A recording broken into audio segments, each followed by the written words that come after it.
So I fucked a Grammy nominee with a beautiful dick. I was so in awe of its beauty. There's no way it's fitting in there. And somehow it did, and the sex lived up to the sentimental lyrics and the stamina he has for his gigs with no rest. How could this be a bad thing?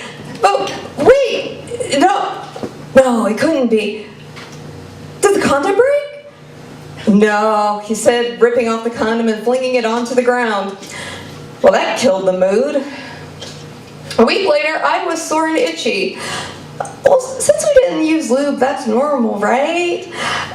Antibiotics for a UTI made the itching and soreness disappear, but now I had some sore boobs and a missed period. This made me question what was going on, even though I was always irregular. Every woman knows the feeling at some point. It's not uncommon, but it's the one thing that bonds us irregulars with the regulars.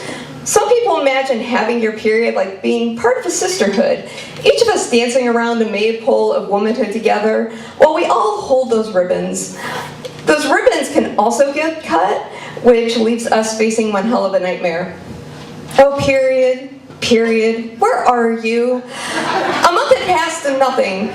1 week late and I had to face it. My period went into hiding. I really didn't feel like playing hide and seek with the menstrual fairy. I was a wreck. My vagina and uterus and all of my hormones weren't ready, or willing for that matter, to deal with what could be happening. All I wanted to know was, will my period ever return? I missed it like a long-lost friend. Though the cramping and menstrual migraine sucked big time, the fact it was missing made me want to make a missing sign and post it up around my neighborhood, hoping someone would find it for me. I took the first of 2 pregnancy tests.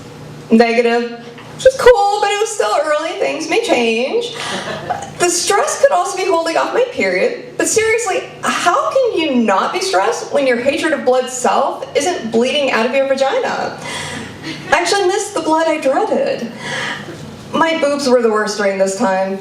I could barely do anything without excruciating pain. Just looking at them made my boobies tender. Oh, but my period.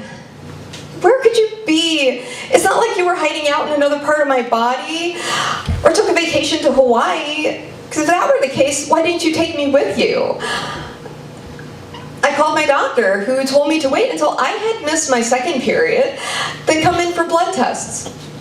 Great! Now another month of sore boobies and feeling bloated and moody.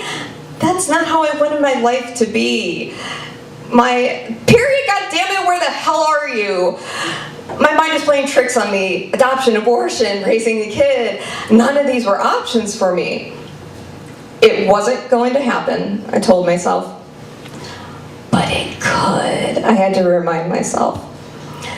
My vagina, wanting me to ultimately suffer for having a night of pleasure, started fucking with me. A spot of blood here and there. Yes! I was just late! And the next day, nothing. Why do you do this to me? You're either bleeding and making me feel like shit, or teasing me with your watery color, making me feel like shit too. You, vagina, were sweet, delicate, and fun, and now you're just menacing. Somehow those women who were supposedly dancing with me around the maypole of womanhood as they celebrated having their periods fell to the wayside. I guess they didn't want to hang with someone who was missing in action. So much for sisterhood. Agonizing week after week trudged by with more discomfort and anxiety. After 8 weeks, I took the second test. Only one line, which meant not pregnant.